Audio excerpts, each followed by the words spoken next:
வணக்கம் மக்களே, சற்று முன் வெளியான முக்கியமான அறிவிப்பு.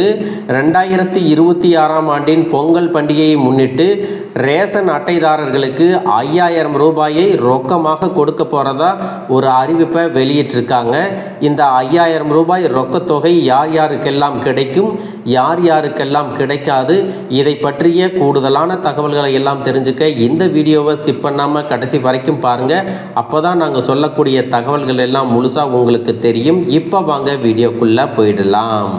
மக்களே, தமிழர்களின் அடையாளமாக அனைத்து தரப்பு மக்களாலும் சிறப்பாக கொண்டாடப்பட்டு வரும் பெருமை மிகு ஒரு பண்டிகைனா அது பொங்கல் திருநாள் தாங்க. மனித குலத்திற்கே அடித்தளமாக விளங்கி உணவளித்து வரக்கூடிய விவசாய பெருங்குடி மக்களுக்கு நன்றி செலுத்தும் விதமாக இதை ஒவ்வொரு வருடமும் தமிழர்களாகிய அனைவரும் பொங்கல் பண்டிகையை கொண்டாடிட்டு வரோம். இந்த தமிழர் திருநாளாம் பொங்கல் பண்டிகையை சிறப்பாக கொண்டாடுவதற்கு பொங்கல் பரிசாக 5000 ரூபாய் ரொக்கமாக கொடுக்க போறதாக தமிழ்நாடு அரசு வட்டாரங்கள் சொல்லியிருக்காங்க. இந்த பொங்கல் பரிசு 5000 ரூபாய் யாருக்கெல்லாம் கிடைக்காது அப்படின்னு பார்த்தீங்கன்னா, மத்திய அரசு மற்றும் மாநில அரசு ஊழியர்கள், வருமான வரி செலுத்துவோர், பொதுத்துறை நிறுவனங்களில் பணிபுரியக்கூடியவர்கள், சர்க்கரை அட்டைதாரர்கள், பொருளில்லா அட்டைதாரர்கள் தவிர்த்து ஏனைய குடும்ப அட்டைதாரர்கள் அனைவருக்கும் 5000 ரூபாய் பொங்கல் பரிசாக நியாய விலை கடைகளில் பொங்கல் திருநாளுக்கு முன்பு வழங்கப்படும் அப்படின்னு சொல்லியிருக்காங்க. இந்த பொங்கல் நன்னாளை முன்னிட்டு 1 கிலோ பச்சரிசி, 1 கிலோ சர்க்கரை மற்றும் ஒரு முழு கரும்பு ஆகியவை பொங்கல் பரிசு தொகுப்பாக வழங்கப்படும் அப்படிங்கிற தகவலையும் சொல்லியிருக்காங்க. இந்த முறை வெல்லம் வழங்கப்படுமா அப்படிங்கிற ஒரு கேள்விக்கும் அதற்கான பதில் விரைவில் வெளியிடப்படும் அப்படின்னும் சொல்லியிருக்காங்க.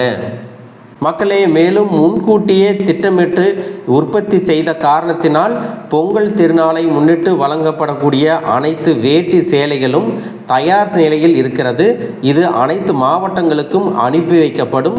பொங்கல் பரிசு தொகுப்புடன் சேர்த்து இவற்றையும் வழங்குவதற்கு தேவையான அனைத்து ஏற்பாடுகளையும் செஞ்சிருக்கிறதா சொல்லியிருக்காங்க. இருந்தாலும் மாநிலத்தின் நிதிநிலை காரணமாக அதிகாரிகள் சில சவால்களை எல்லாம் எதிர்கொண்டு வருவதாக சொல்றாங்க. தமிழகத்தின் நிதி பற்றாக்குறை ஒரு பெரிய கவலையாக இருந்தாலும் அரசு ஏற்கனவே பல நலத்திட்டங்கள், மானியங்கள் மற்றும் உள்கட்டமைப்பு திட்டங்களுக்கு கணிசமான நிதியை ஒதுக்கியிருக்காங்க. அதோடு மகளிர் உரிமை தொகையும் தற்பொழுது விரிவாக்கம் செய்யப்பட உள்ளது அப்படின்னு சொல்லியிருக்காங்க. உங்களுடன் ஸ்டாலின் முகாம்கள் மூலமாக இதுவரைக்கும் பார்த்தீங்கன்னா 44 லட்சம் பெண்கள் உதவித்தொகை கோரி விண்ணப்பிச்சிருக்காங்க.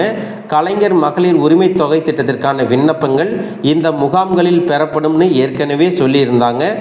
அதன்படி பார்த்தீங்கன்னா புதிதாக பெற்ற விண்ணப்பங்களை ஆய்வு செய்ய வருவாய்த்துறை அதிகாரிகள் கள ஆய்வு மேற்கொண்டு வருவதாக துணை முதல்வர் உதயநிதி ஸ்டாலின் சொல்லியிருக்காங்க. நவம்பர் வரை இந்த திட்டம் நடைபெறதுனால உங்களுடன் ஸ்டாலின் முகாம்களில் பெறப்பட்ட விண்ணப்பங்கள் ஆய்வு செய்யப்பட்ட பின்னரே பயனாளிகள் தேர்வு செய்யப்பட்டு அவர்களது வங்கி கணக்கில் 1000 ரூபாய் செலுத்தப்படும் அப்படின்னு சொல்லியிருக்காங்க. இது குறித்த முக்கியமான அறிவிப்புகள் இன்னும் சில நாட்களில் வெளியாகும் அப்படிங்கிற தகவலையும் தமிழ்நாடு அரசு தரப்பிலிருந்து சொல்லியிருக்காங்க. மக்களே, இந்த வீடியோ உங்களுக்கு ரொம்பவே பயனுள்ளதாக இருந்திருக்கும் அப்படின்னு நினைக்கிறேன். இது போன்ற அரசு அறிவிக்கிற அனைத்து உண்மை அப்டேட்டுகளையும் தெரிஞ்சுக்க நம்ம சேனலை சப்ஸ்கிரைப் பண்ணுங்கள். வீடியோ பிடிச்சிருந்தா ஒரு லைக் பட்டனையும் தட்டி விட்டுருங்க. தேங்க்யூ ஃபார் வாட்சிங்.